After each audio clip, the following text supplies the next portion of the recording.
ఏదో ఒకటి ఉంటుంది. సమ్మర్ వెకేషన్ దాని గురించి సత్యహరిశ్చంద్ర కథ అని అట్లా ఇప్పుడు We are live to the world, Anna. కూర్చున్నాడు. We are live to the world, both YouTube and Facebook. Yeah, Anna. No serious. Yeah.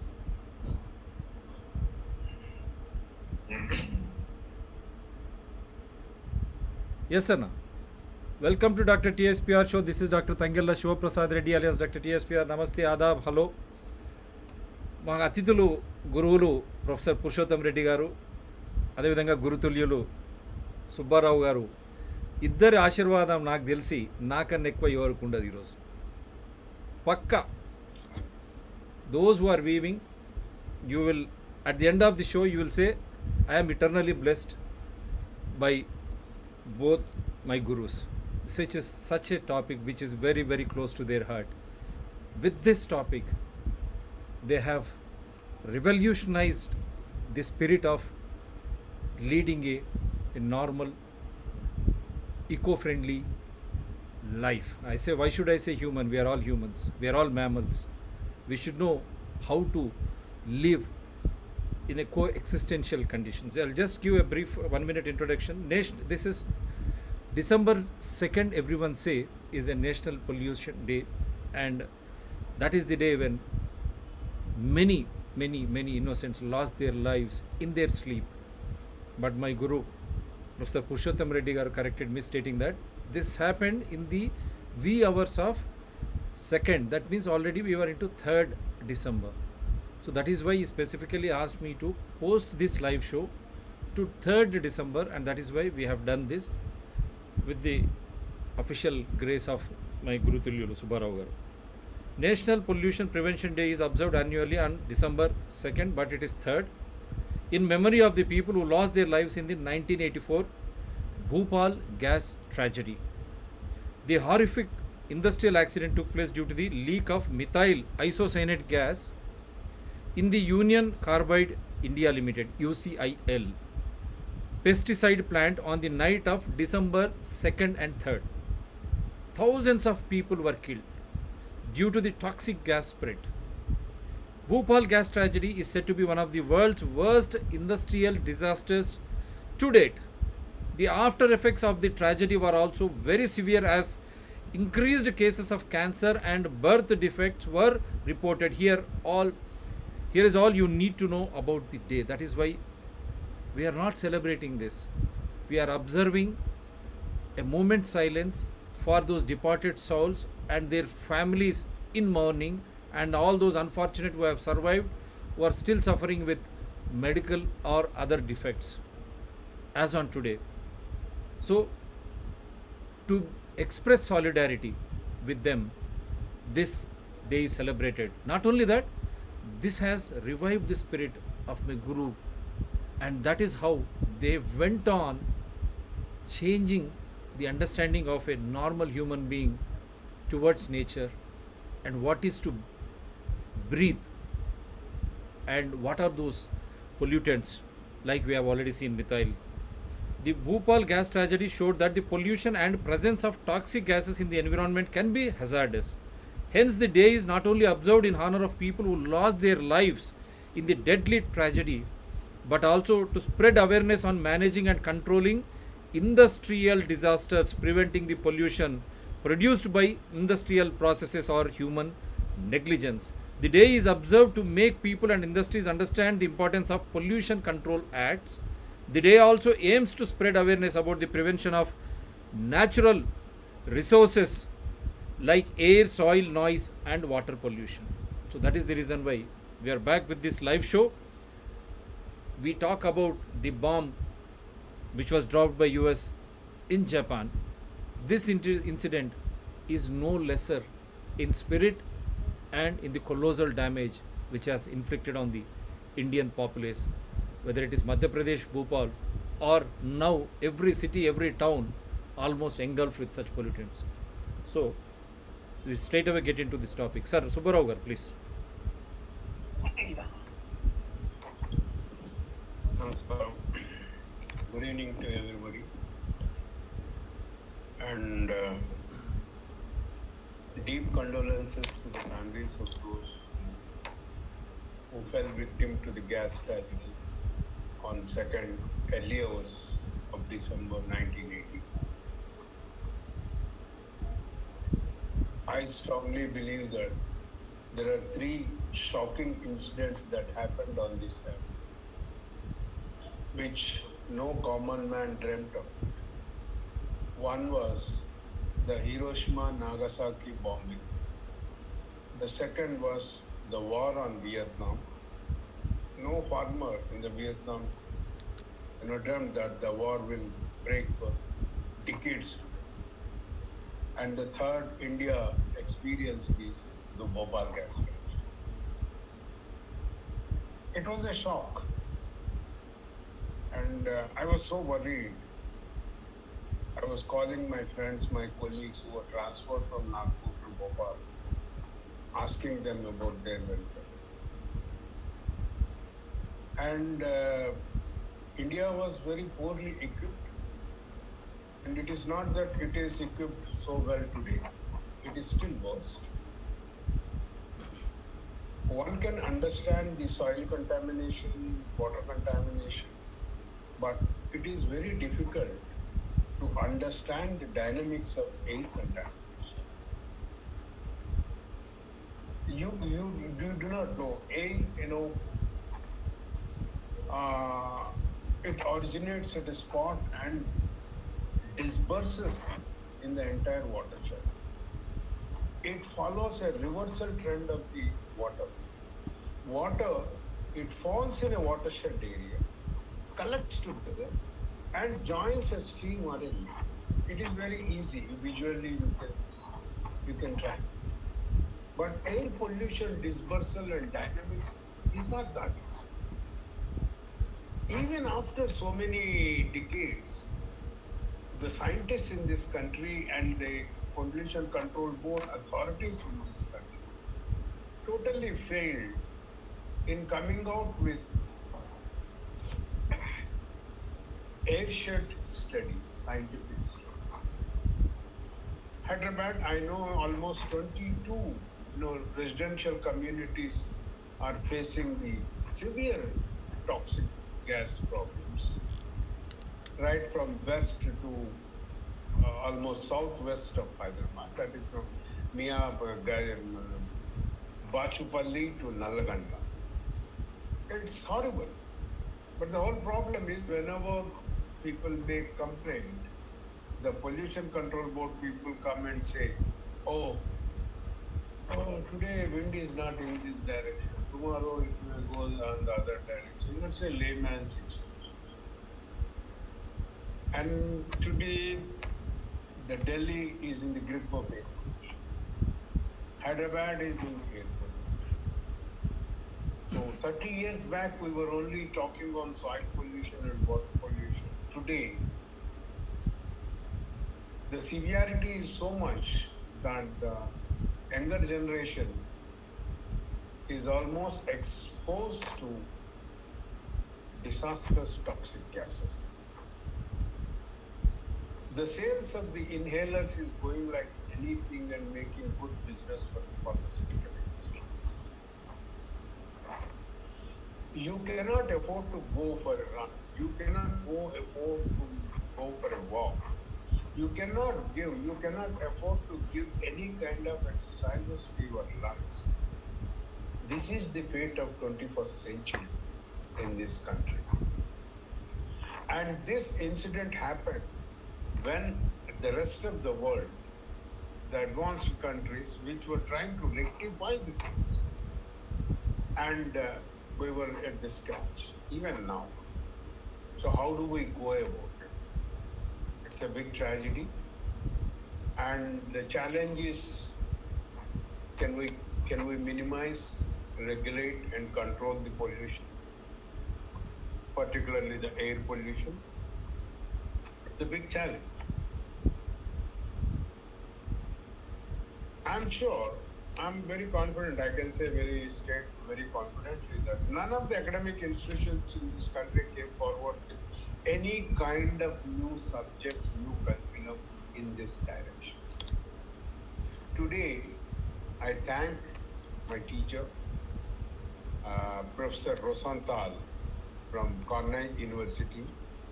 I had the opportunity of attending this short course on industrial ecology, understanding and application of biological sciences, ecological sciences to the industrial operations.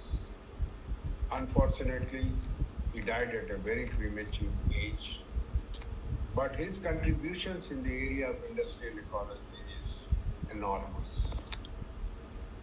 I wonder why the academic institutions, particularly I'm very sad about the universities like Usmania University, wherein almost 400 pharmaceuticals are, surrounded by the campus.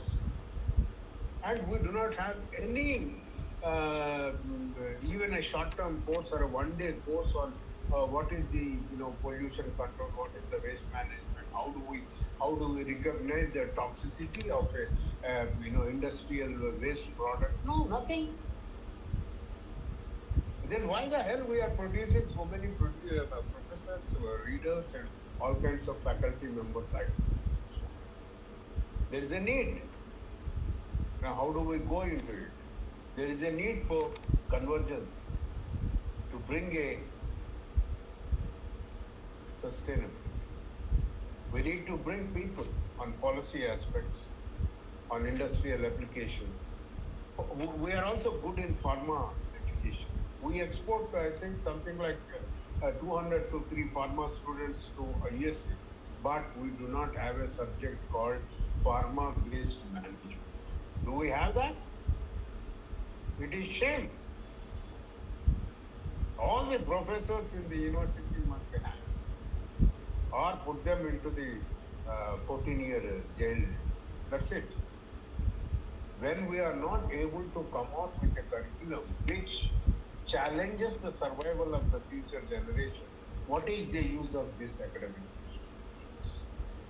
And government, day in, day out, is killing the public sector education systems and promoting the mushroom growth of private industries, which talk nonsense, which do not have a qualified person in their faculty. And today we are talking and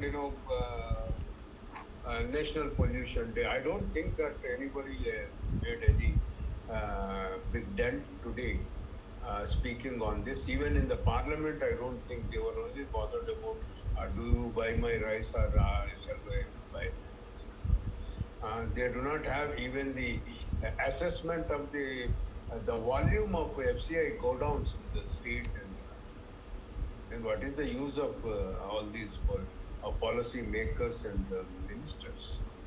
It's a very tragedy. I feel very sad that my progeny is stepping into a toxic atmosphere where the politicians are only worried about making money and selling the public properties, making crores of rupees.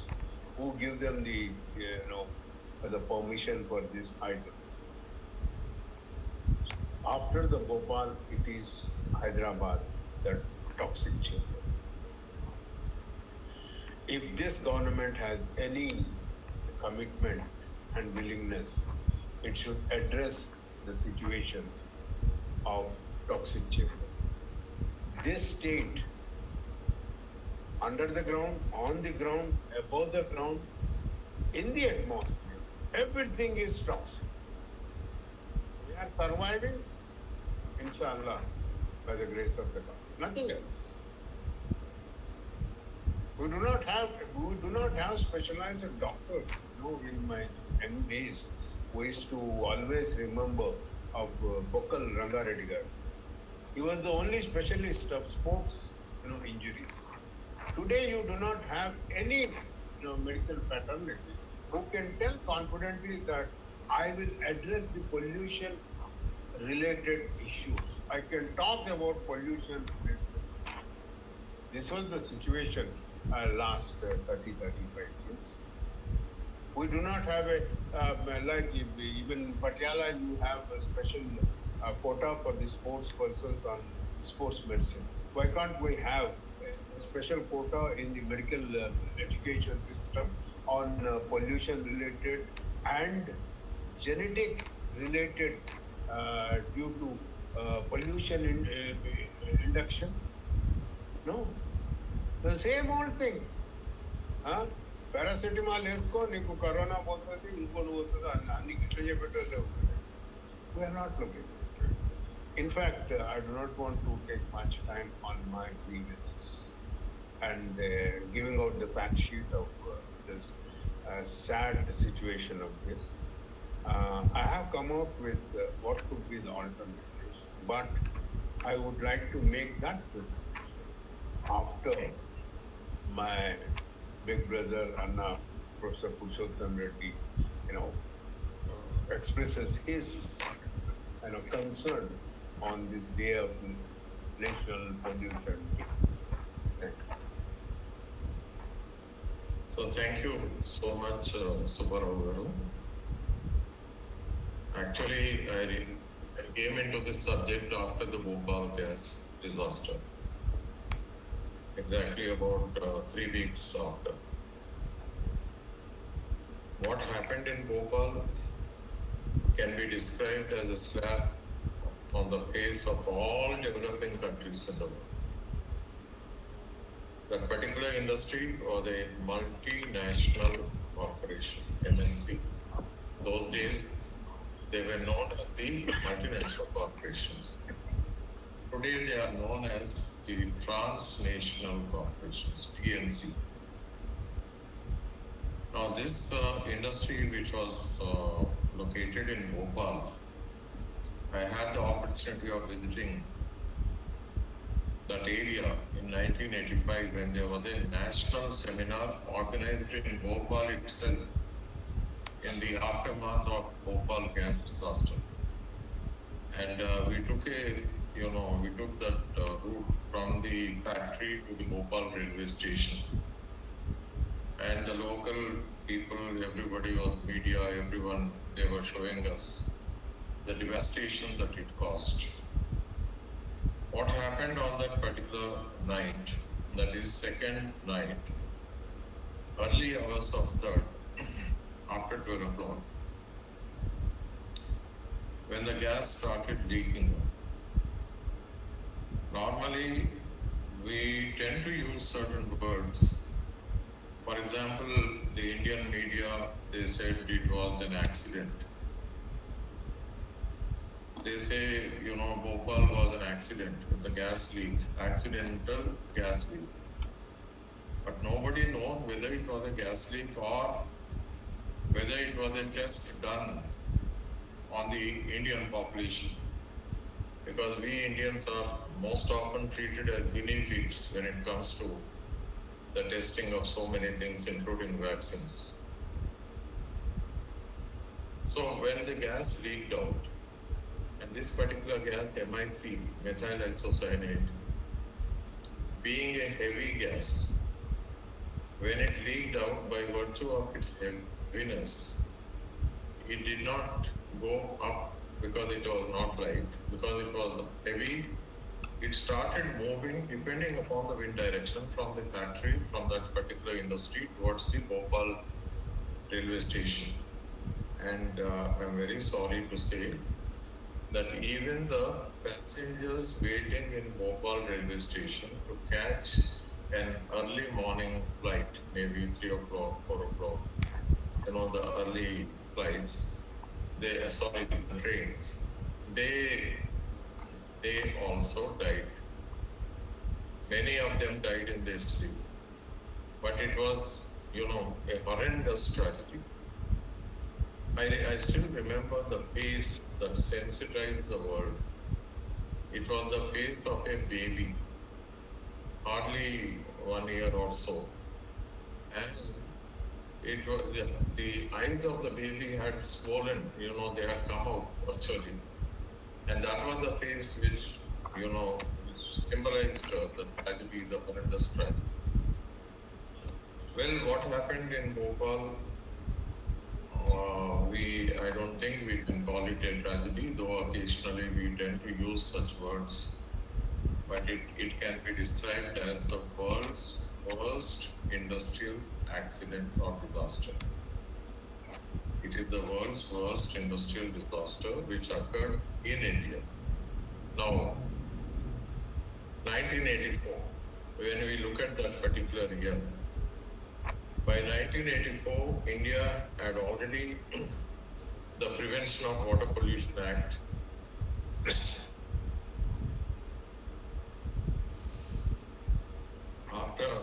after Stockholm 1972 conference, which was attended by Mrs. Indira Gandhi. And Madam Gandhi was there for all the 5 days as India's Prime Minister. She gave the keynote address. And when the Prime Minister returned to India, immediately a parliamentary committee was constituted for the purpose of drafting the Prevention of Water Pollution Act. That committee, which was headed by Mr. Mohan Daria to begin with, subsequently Mr. Krishna Kant, he chaired that particular committee, and they did a great job, and they drafted what is known as the Water Act. In other words, they drafted the bill. When enacted, it came out with the title known as the Water Act. In fact, it is known as the Prevention of Water Pollution Act 1974. And based on the provisions of the Water Act, pollution control boards came to be organized in this country 1976. And 5 years later, the Prevention of Air Pollution Act came into being, 1981. It is known as the Air Act of 1981, but actually it is the Prevention of Air Pollution Act. So by 1984, India had the Prevention of Water Pollution Act, it had the Prevention of Air Pollution Act, and they had created the regulatory bodies, that is the pollution control boards. They were very much in operation. Now the question is, that is, we had the laws, we also had the regulatory authorities. Now what were the regulatory authorities doing? What is the role of the pollution control board? As the very name indicates, if the board was effective, if the board did their job, how come such an accident takes place? Okay, was there an EIA done for Union Carbide? 4,000 people died within 2 hours, and more than 300,000 people were affected in so many ways. It was the biggest collective murder which can take place in the event of an industrial accident. Now I would like to ask, and the nation wants to know, how many people were arrested? How many were prosecuted under Section 302? Was anybody arrested under that particular section? This is one country where we have the laws, we have the regulatory board, and the government pledges to protect its people within the country. And one particular foreign multinational corporation, here the issue is not local or foreign, one particular industry releases toxic fumes and thousands of people are dead and gone. And you know, the irony is, when the chairman of the Union Carbide, when Mr. I think it's Warren, he came, he was received and seen off by the Chief Minister of Madhya Pradesh. How can a criminal be, this is something, the biggest tragedy takes place, and he comes like a VVIP, and a local Chief Minister of Madhya Pradesh who considers himself as a VIP. They go, they receive him, and then he is taken around for a few hours, and thereafter he leaves. The biggest question is, why was he not arrested? What happened to the due process of law? Do we have a constitution or not? No, he was, all that, the only thing that the chairman of Union Carbide did was that he simply fixed his signature. And he is on a document which says that he will pay whatever the compensation the Supreme Court fixes in this country.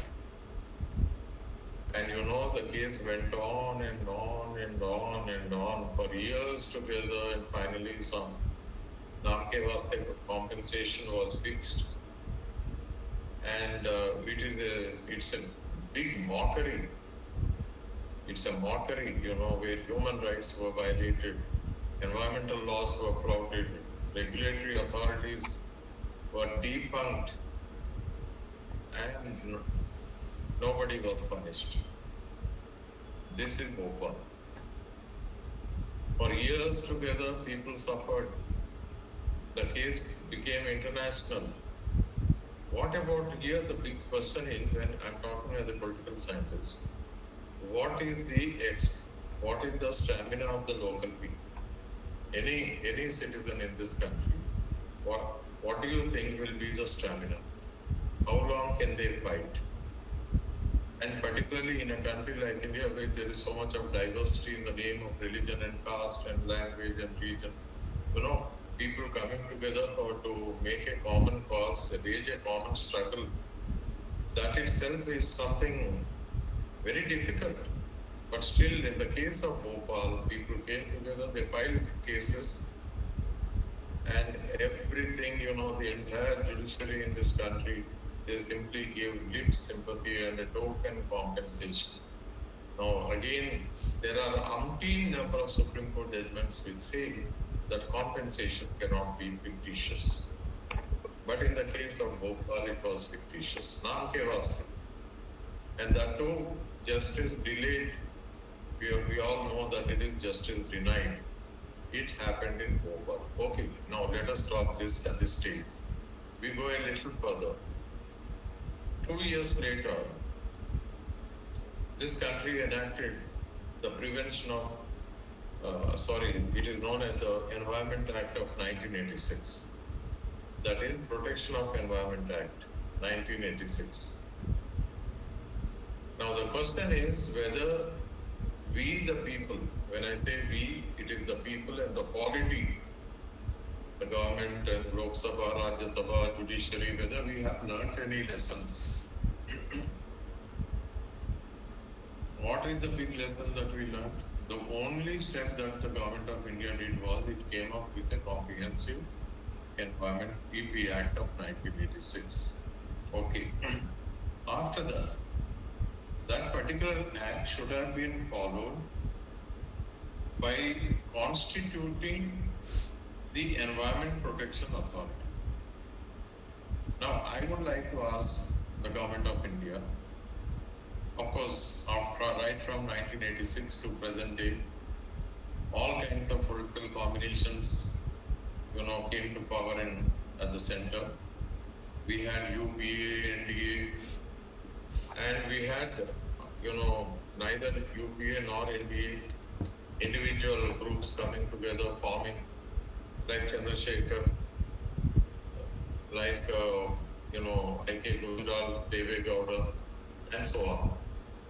Now, the big question is, why did they not constitute the Environment Protection Authority? That is the big question that I'm asking. The people of this country would like to know. Even, neither UPA did it nor NDA did it. What does it mean? As a political scientist, I am saying that the government succumbed to the pressure of the corporates. They have to explain. As a citizen, I am raising certain issues. It is for the political parties to answer. The pity in this country, the tragedy in this country is that none of the Indian political parties are committed to the protection of environment and people. It's an open challenge. They have never pledged in their manifestos that they shall protect the people against industrial pollution. On the other hand, every political party talks about the ease of doing business. What is this? The ease of doing business. Political parties are at the mercy. They are willing to serve the corporates. They are more interested in ensuring that the corporates shall do their business with ease. They are not bothered to ensure that the people in this country live comfortably and with ease. So, how do we compel the political parties to become people-friendly and environment-friendly? This cannot happen unless there is a major paradigm shift. And political parties in this country right now, I'm talking about the whole range of political parties, from extreme right to extreme left. They have become redundant. They have no ideology, no commitment. They have never pledged that they will protect the environment, and they continue to commit the same mistakes. That is why in this country, at periodic intervals, what happened in Visakhapatnam last year, not even 1 year ago, there was a gas leak and about 8 people died. That is, many Bhopal disasters are happening throughout the length and breadth of the country. Some are reported, some are not. In Hyderabad city itself, Hyderabad is the seat of so many chemical industries. Thanks to IDPL, where a public sector undertaking, it became a wonderful place where R&D was developed on different pharmaceutical combinations and processes. Several people who worked there came out, established independent industries on their own, along with the support of financial agencies. And Hyderabad industries have been polluting left and right. The city is encircled by poison. Right from which I remember we were the first victims, in Saranagar. After that, Nacharam, Osmania University students and faculty members, they had complained. And then we go to Jeedimetla. Jeedimetla is supposed to be in India's one of the biggest small-scale industrial area, where you have hundreds of chemical and pharmaceutical industries. And till say about 1987, 89, 90 also, there was nothing like pollution effluent treatments. And because of the public pressure, they went in for common effluent treatment plants. God alone knows to what extent they are functional. Many a time we have been raising the issue that a common EDP will never be able to treat the effluents to the desired levels. But then common EDPs got replicated in Bolaram and Patancheru. And not only this, we have the TSDF, common facility to dump and so-called storage of hazardous waste.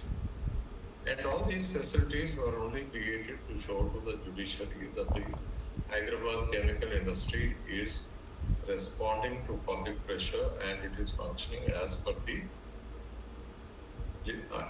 the environmental laws.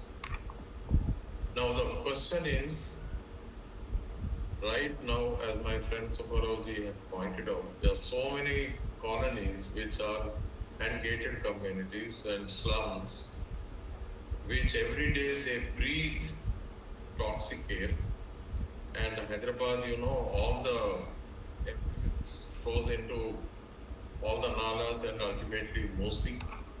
And Mosi itself has the recent observation of the Chief Justice of the Telangana High Court made it very clear. In fact, he unfortunately thought, as reported in the paper, that when he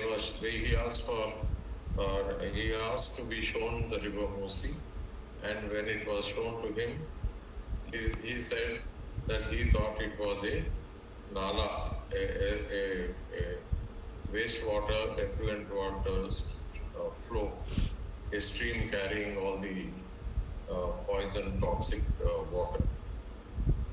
So that is the level of the river Mosi. And this city is once again committing the same mistakes. There is no long-term planning. And I am not talking about Hyderabad alone.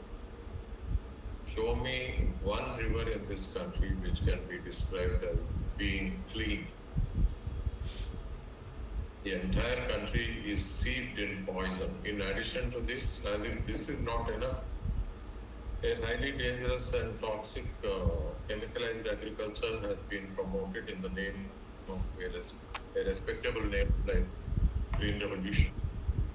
And today the whole land of India has been completely poisoned.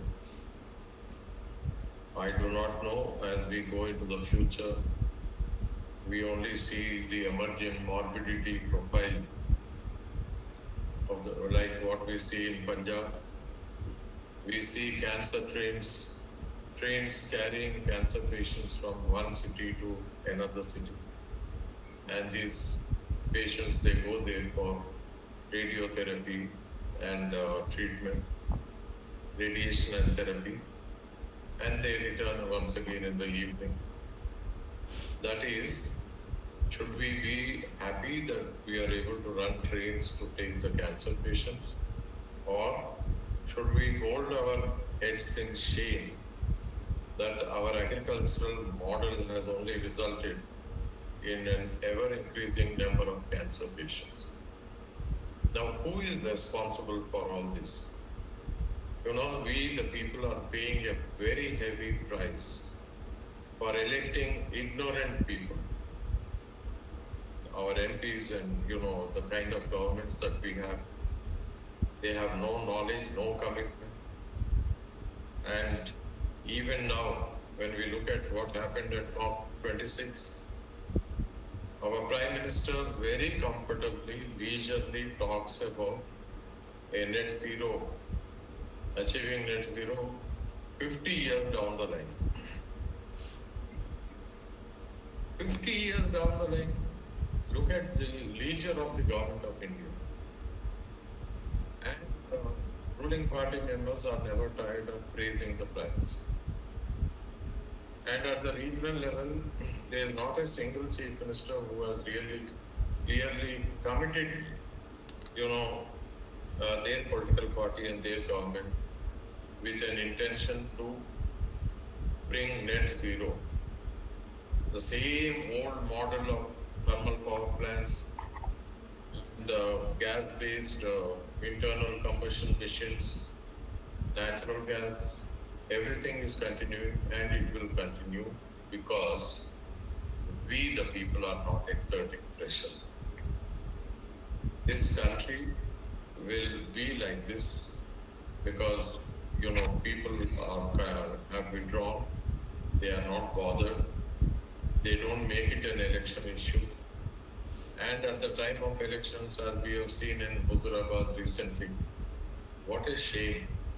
The voters were demanding 6,000 rupees officially. They staged a dharna demanding 6,000. And nobody was punished. What is the message that the Election Commission is giving to the people in this country? That is, anybody can openly demand, openly bargain for the pious job of voting or participating in the polling on the voting day. I don't know where we are heading, but I am very sorry. My heart goes to the thousands of people who died on December 2nd night, 3rd morning, and to lakhs of people who were affected in so many ways. Many people lost their eyesight, their breathing tract, their lungs were affected, they had skin problems. That is, whichever part of the body was exposed to the deadly poisonous methyl isocyanate, a derivative of cyanide, you can imagine their trauma. And, lakhs of people were affected. And the irony in this country is not one person was prosecuted. What does it mean? The entire legal system of India has to answer. Everybody, I'm asking this question, come on, right from the Chief Justice, Supreme Court, to the law college professors in this country. Are we an independent country? Is the Constitution a product of, as a teacher of political science, I always give lectures and feel proud that the first three words of the Constitution, we the people. And I think it is we the people who made the Constitution. We are supreme. All this has been proved to the negative by the authorities, the legislature, executive, and judiciary collectively. In fact, we can say that the polity of India has let the people of India down. I request Subbarao-ji to please carry on.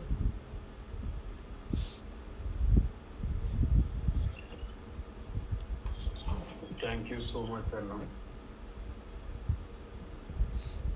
But what to carry, where to carry is a big question.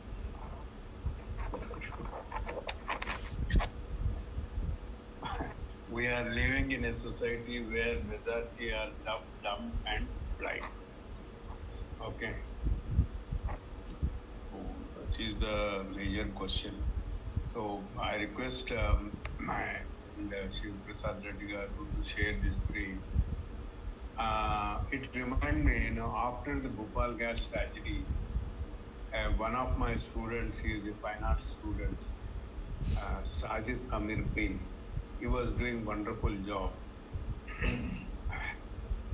And he transformed my idea into a poster, Bhopal gas tragedy. I would like to share that with you. Yeah, please.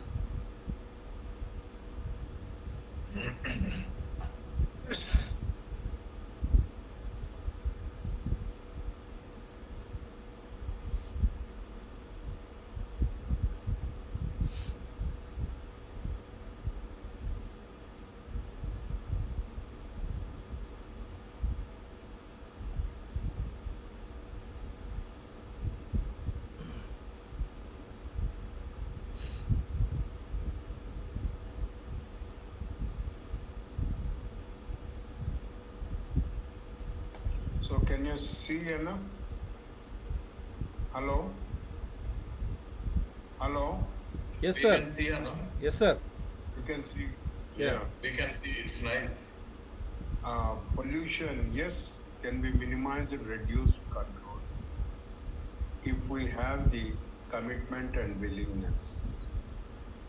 If we have the guts to identify people who have, courage to, implement such policies. And otherwise, we live with this pathetic face.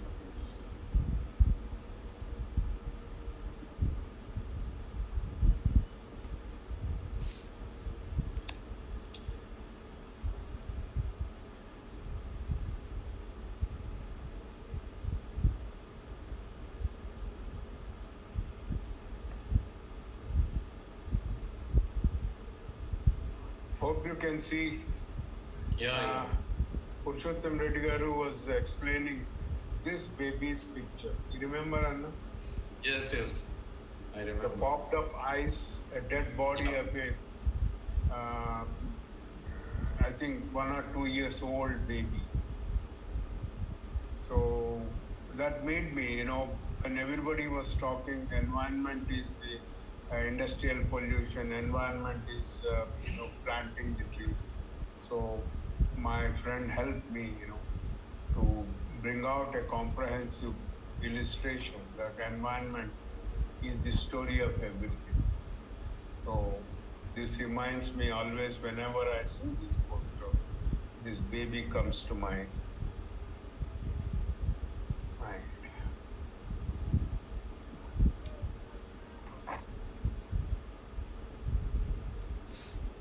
Yeah, you see, when we talk of, this happened that today we are the victims of industrial air pollution.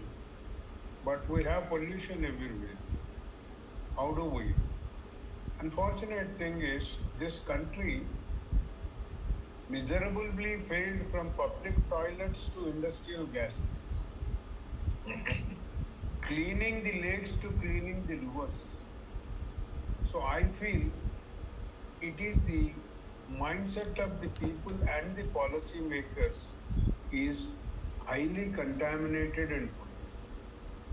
So unless and until we find a mechanism to clean their brains, it's not possible. Okay. But simple thing, when I look at pollution entire thing, you see anything, whatever we do, even in the kitchen, we produce some so-called waste. Okay. But when this waste, to what extent we are doing it, the basic principles are, we need to look into the degree of toxicity of the waste that is being number one. We do not have that.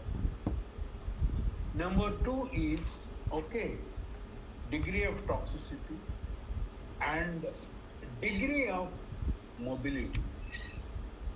What kind of a particle is this? Does it dissolve in the water? Does it go into the air as a particulate matter, or does it sink into the soil? These are the basic principles. Unfortunately, our so-called scientists sitting in the CSIR labs and universities, they make much more complex these things. They never make things, simplified, demystified, so that they can encourage, motivate students to do this. And everybody talks recycle means what to recycle, eco-initiative. This is what Professor Rosenthal promoted way back in, I think, mid-70s and all. If you look at a plant, it has a root system which supplies the food. It has the leaves. So you learn applied ecological principles to industrial symbiosis. How do we look at industrial symbiosis? The major problem with Indian industrial development is we were in so hurry to make money, we are spending more money to repeat our business. We have developed long back real estates for industries to come up. There was a very classic study I did in Patancheru, barium chemicals industry. On the one side, you had the precision tools. On the other side, you have cellulose. And the barium chemicals, it used to release fine dust. The precision-making tools fellow, he needs a lot of sunlight and air. He could not open it because he was committing errors in making the precision tool. Industry was closed. The other fellow, cellulose, he was creating a lot of, generating a lot of effluents, so mosquito breeding. So we do not know how do we design and how do we promote an industrial farm. It is something like it, something like a right to bazaar. We developed right to bazaar also much better because you have on one side leafy vegetables, on other side. Assess the degree of toxicity and recycle. Inventory stage. When it enters into the factory, this must be the first principle.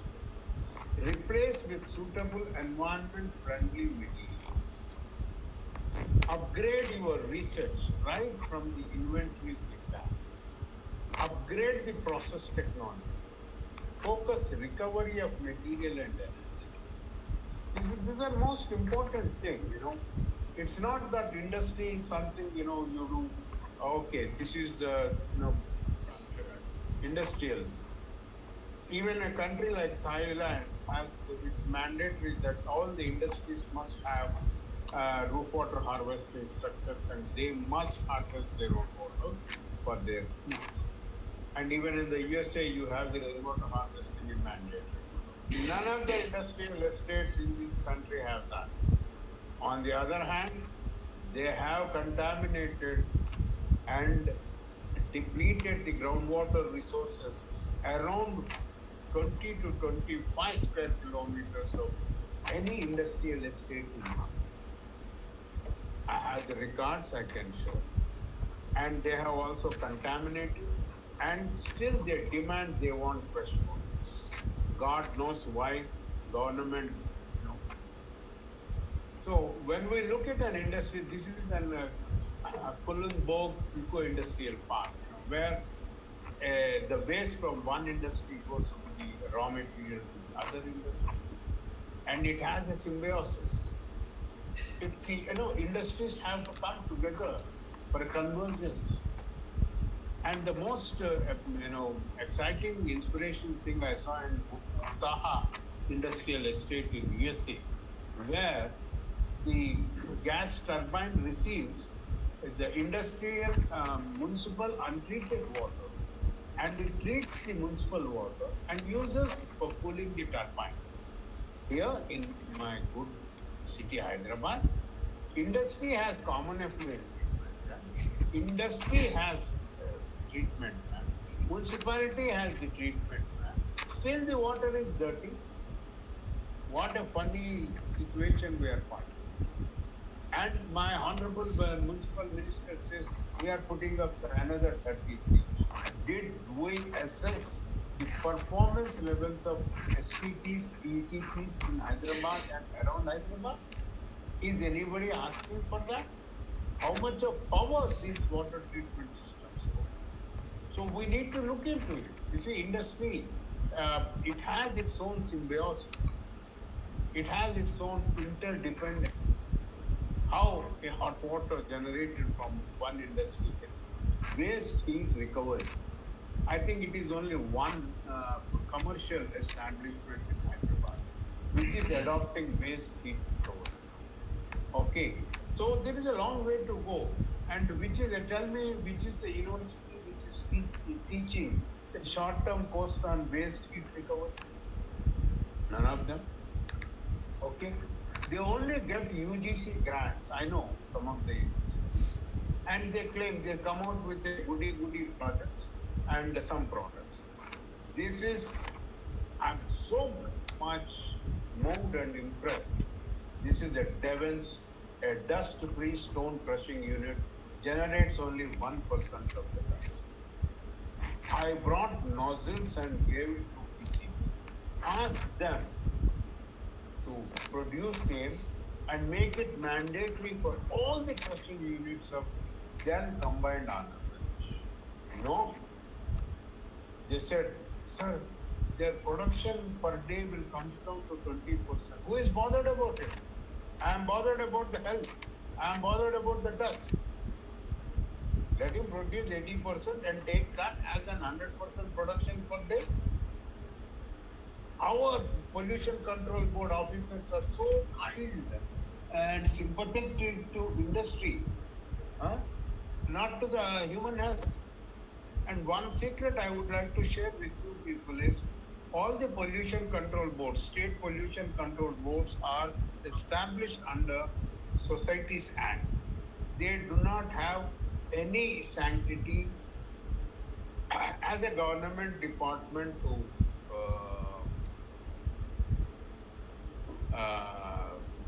control this. Okay. So there are several recoverable products what we can do and develop, all these things. And this is Asanikunta Bolaram IDE. You see, in morning hours I was called, you see the haze gray color here. The volatile gases were coming out of this lake. And this material behaved like a degraded bitumen. As a crazy man, you see the Bolaram Industrial Estate backs. And I did a small experiment. I manufactured from this industrial sludge the cladding tiles. And I got inspiration. I was harassed. I was harassed by none other than the collector Medak in those days. That your experiments are crazy, this and that. U.S. federal government, it sponsored a beautiful project called the Great Lakes Experiment. They took 14 lakes and came out with several wide range of environment-friendly products. Why we are not taking up this? Okay, all these are from the industrial sludge, and this is done by NCBM, National Council for Building and Cement Research Institute, Ballabgarh, near Delhi. They have used Fuji Bhutan, an inorganic binder. You see, the basic principle is we should not allow the toxic material to disperse in the nature. So you need a binder to hold it. So that is a basic principle. Why can't we develop inorganic binders in this direction? Huh? Now today you have what is called the green chemistry also. These are all from the dam sludge, dam and river sludge. And our people say, "Arey, where do we dump, sir? You dump it at your backyard." Well, science and technology developed so much, and these are all the experiments did by an institute under Government of India at Vallabhbhai. And unfortunately, the CSIR labs also doesn't share information across the institute and also to the user group. And the municipal corporations, they call such scientists for one day and they celebrate all these things in a five-star hotel. Raat gayi baat. This is the Fiji Bhutan stabilized. They laid their internal roads with industrial solid waste. This experiment was conducted in 2002, and I invited the scientists from this institute, and they made a presentation in ASCII, Administrative Staff College of India, in 2004. This is road construction using Fiji Bhutan and industry. So we should understand. See, today you have eco-cities. Today you have ISO 9000 for municipality. But where are we heading? Are we looking into it? Are we aiming for a livable cities? And what kind of protect the planet and protect the humanity? Thank you so much. There are several ways to do it, but thing is, we are not using even the fly ash for roads. Outer ring road, regional ring road. Why virgin soils? Why we are breaking all the hills around us? There should be a debate for this. What kind of an alternative construction material can be utilized? We should have a perfect, a healthy academic debate, research, and pilot projects, so that we can come up with an alternative constructive building materials in this direction. As we can, provided we have the willpower, provided we have the fire in our heart to make the policymakers listen to us, follow our advice. Thank you so much.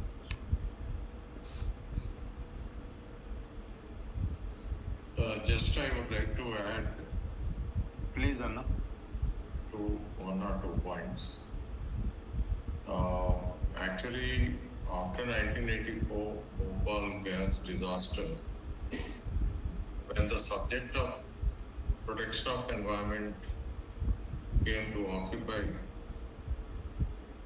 a primordial position in the agendas of the general public in this country.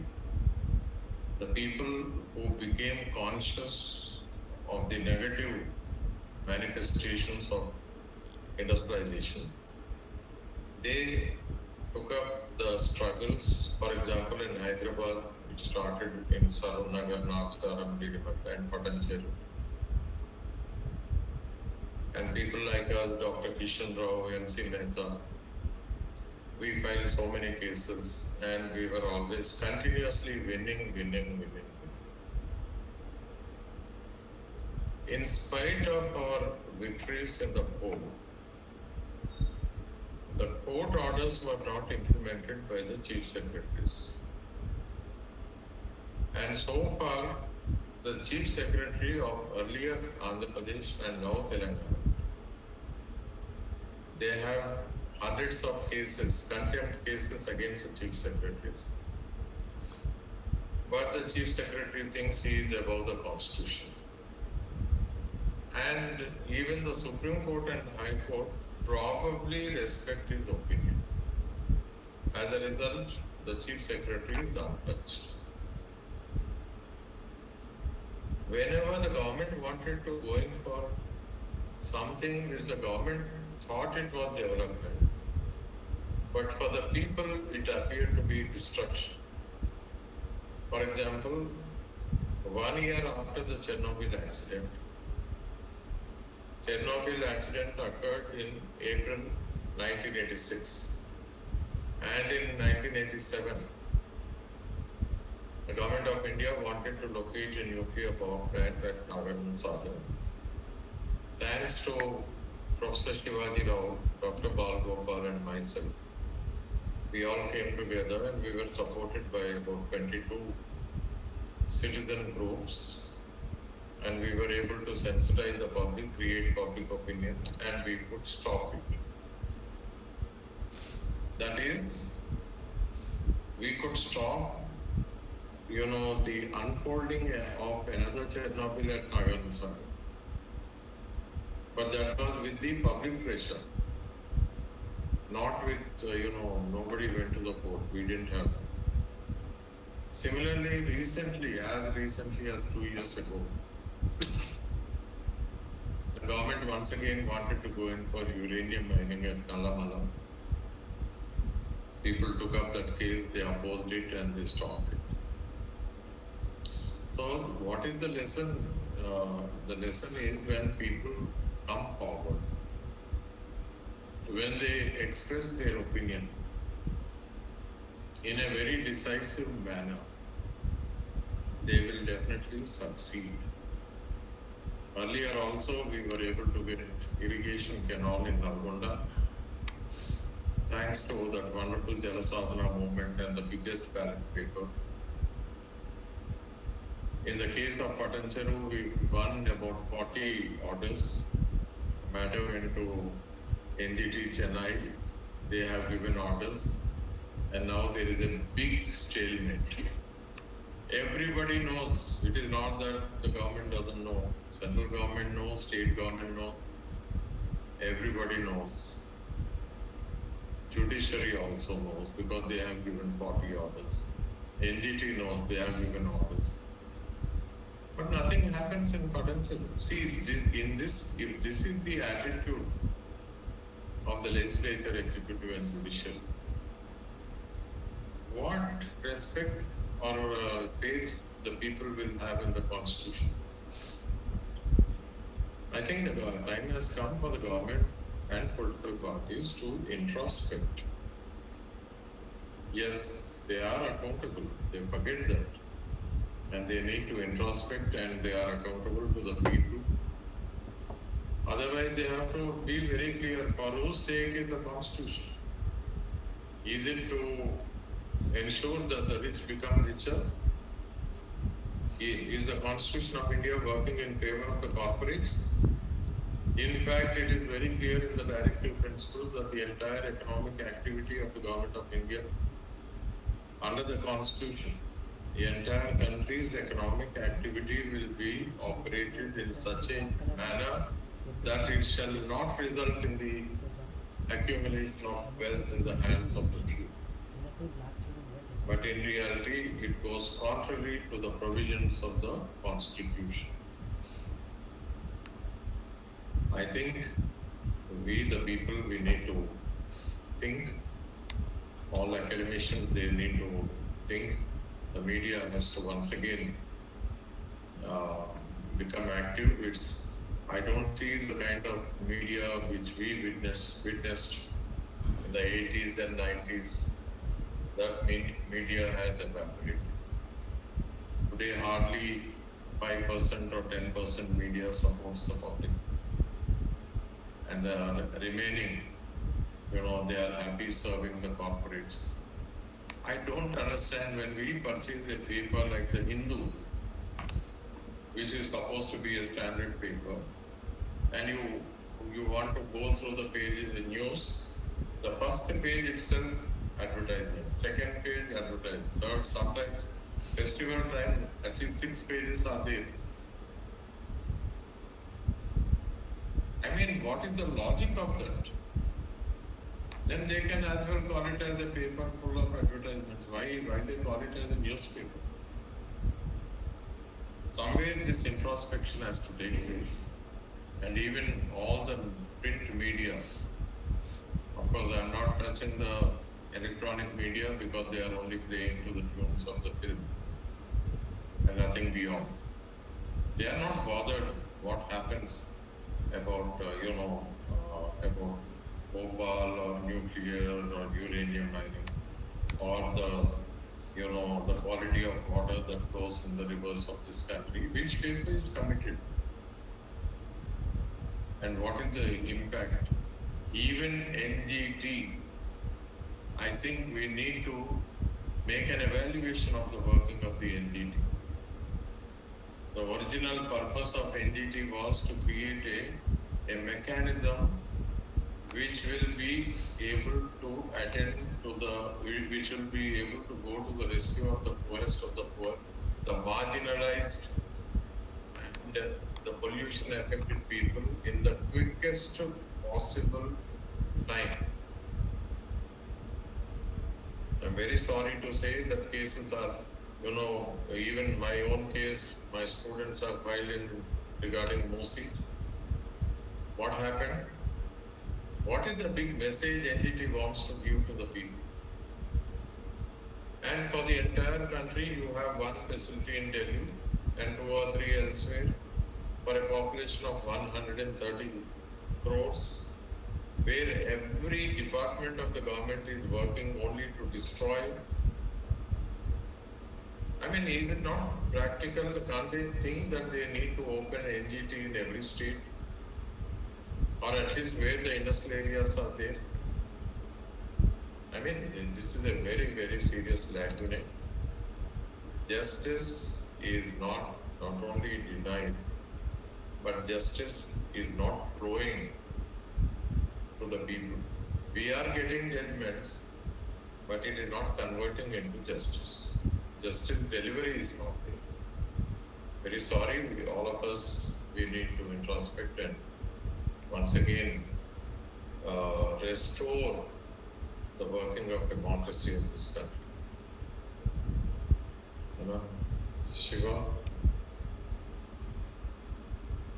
Yeah, no, I think it's wonderful hearing both of you. That's what I said. I wanted to listen. And there is one comment. Titanic incident became world famous, but the Bhopal incident is the biggest tragedy in the world. But no one is aware of this, even in India. I think that type of psych, I think, will go away. Nobody is aware that the people in this country, they have withdrawn. It became a world news. A lot of civil society groups have worked on it.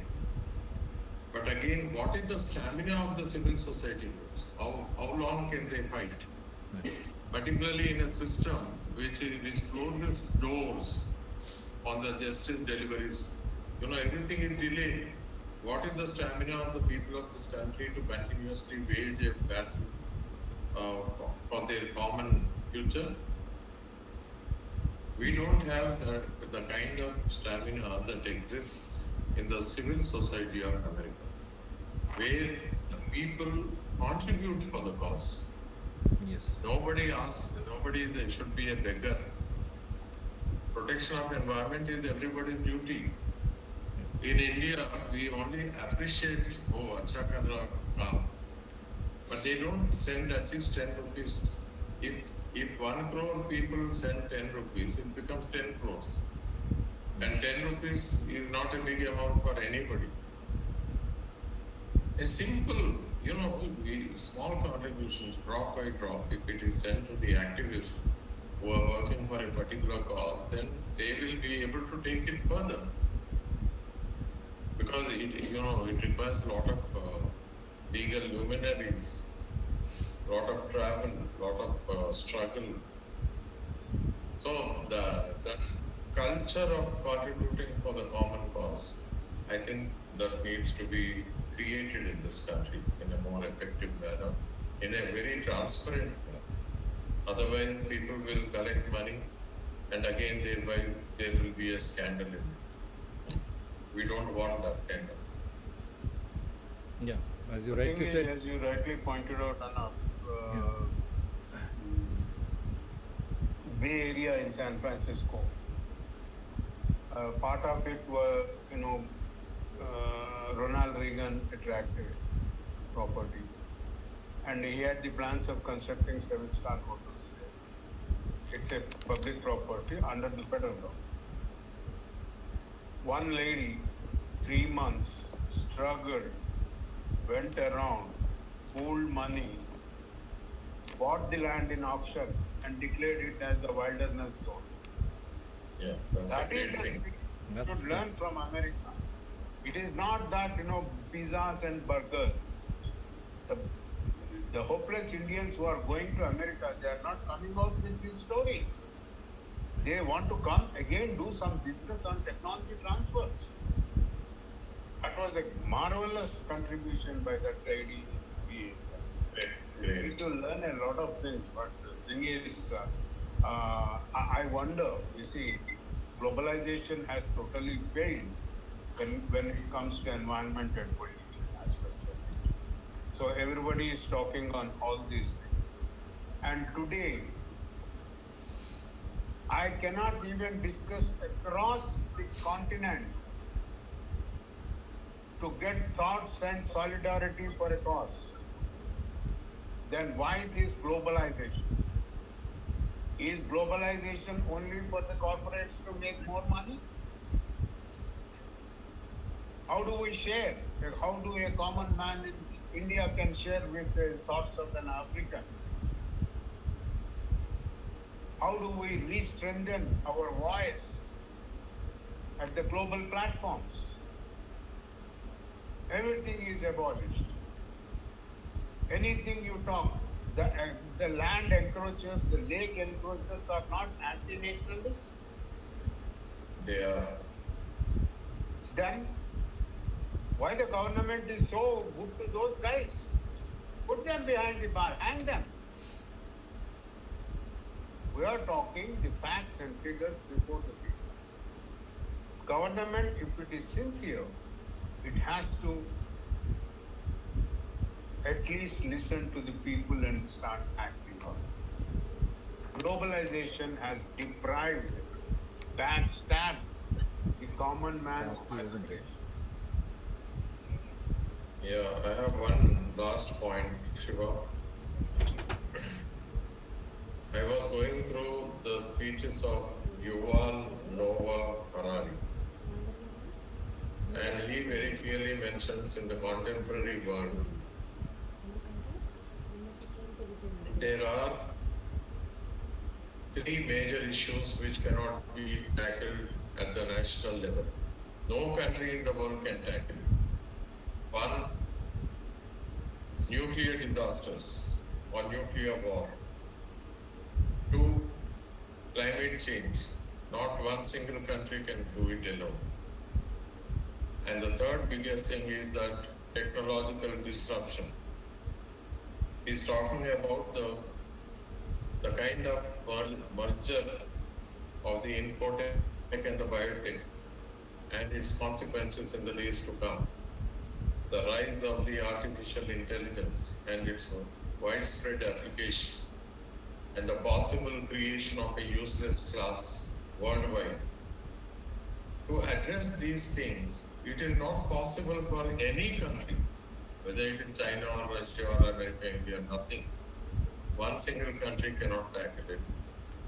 That is why the citizens of the world, forget the governments. Governments are always, they are the slaves of the corporates. No government in the world is working for the people. They are simply the running dogs of the corporates. At least the citizens, they need to come together. They need to learn to make a common cause.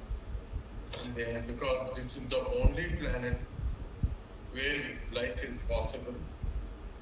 In such a situation, all of us need to introspect, and we, the people living on the planet, we need to come together, because if not for our present generation, for the future generations. Yes. Thank you, Anna. Thank you. Wonderful, wonderful. Tomorrow you have retelecast of this on environment people at 11 a.m. Indian Standard Time. And before we say bye to you, you had so many queries. Yes, we will. Hyderabad has got natural forest cover. How it is being destroyed is a classical example of every state, every capital city in India or a town in India. Vast forest cover. Now they have started in that area trying to go for metro rail, and along with that, who has bought vast acres of land. So the concrete jungles are going to happen in that area. Again, you have seen Patancheru, GD Metla, even Chautupal, and even series here in Nagol, Kotapet area, Dilsuknagar area, how it has, these industries, pharma or other, have destroyed both the ground, water or the air. Both have become polluted in a big way. Yes, sir. Please, sir. Today I got news. The Krishna rivers, backwaters of Srisalem Dam, Yeah. they are getting contaminated with algal growth. Baba. This is not the first time that a river system is getting affected. But Shame. Krishna, It's a shame. it is happening time and again. Yeah. Maybe the untreated sewage from several places Right. may be joining it. Right. So we are adding pollution in new dimensions, Yeah. but we are totally failing in addressing even a small, issue. Wonderful. It's an unfortunate. Very unfortunate. That's why we are trying to point out Hyderabad as a case study, and you have many other cities. Already destruction happens in one area. They pollute right from water to air, as being witnessed in Patancheru, GD Metla, Chautupal to Bongir, and here in Dilsuknagar, Kotapet area series. Now they are trying to do away with the forest area in this eastern and western parts of Hyderabad. They are trying to connect metro, and along with that, who has purchased vast acres of land. That is going to disappear. That means the lung space, such a beautiful forest cover of Hyderabad, is being destroyed by the concrete jungle in the form of real estates to pamper a few selfish minds and to become neo-rich, and they are going to fund the political parties. Irony is, now all these political parties' electoral bonds are not at all transparent, not at all accountable, and not only that, Medapalli to Mucherla, now another such a beautiful vast forest cover. They breathe fresh air. All sarpanchas have won, stating that we don't want big pharma city here. Now even that is being polluted. These governments, whether it is TRS government here or the central government, all the political parties, opposition, right from Congress to Mamata Banerjee party, what is development? And development is in whose interest? That is a big question, fundamental question now.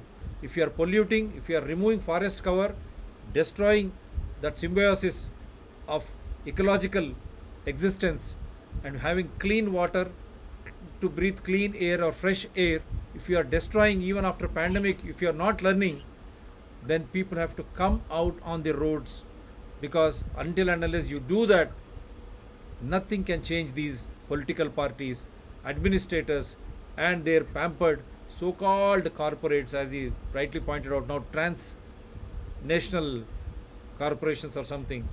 They are doing it for their own good. And ultimately, we have to live here, we have to breathe that air, and we have to drink that water. And through that water, they cultivate, and those vegetables and fruits in and around Hyderabad. Just imagine the type of pollution. And as he rightly said, it is destroyed lakes, all polluted, including right from Hussain Sagar to every lake. Now they are not even leaving rivers and backwaters of rivers. Then how can we survive? That is why on this day, let us all revive the spirit that it is for our existence. We need to come out on the roads and protest. Not only that, Dr. TSPR channels connect from people from wherever they are. At least you be in your locality, have a data card, connect to us, we beam it live. Like that, from every area, we can start protesting. Once you start protesting, whether it is administrator, politician, or the pampered industrialist, they will all will run away. That is the message from this show. And do watch this retelecast tomorrow on Environment People at 11 a.m. Thanks, Anna. Thanks a lot. Take care for all the Indians. Sukha Nidra Shubha Ratri for the world over. Good morning, good afternoon, and good evening. It's a wake-up call for you. Whether you have to live or you have to destroy yourselves. It is in your hands, in your minds. Please do not advise Indians to sleep. They are already Kumbhakarnas. Okay. That this is a big message. Delete that message. You delete that message. That message is taken back. Now you wake up. It's a wake-up call. Otherwise, it will be a doomsday, as we have already been pointing out with all the evidences. It will reach your home. Believe me, it will reach your home. And as been pointed out, all these corporates will run away to other country, as is being witnessed. Otherwise, why will they indulge in such a huge environmental destruction? Just think, if these corporates and their families, they want to survive in India, don't you think that even they have their own onerous responsibility? Why are they indulging? They want to loot these natural resources at the cost of suffering of the entire Indian populace, and they will run away. Do you want that scene to happen? Think. That is why wake up call for you all on this day. And Bhopal gas tragedy, we should remember. Remember for all. That should awaken us as it has awakened our gurus. Thank you. Take care.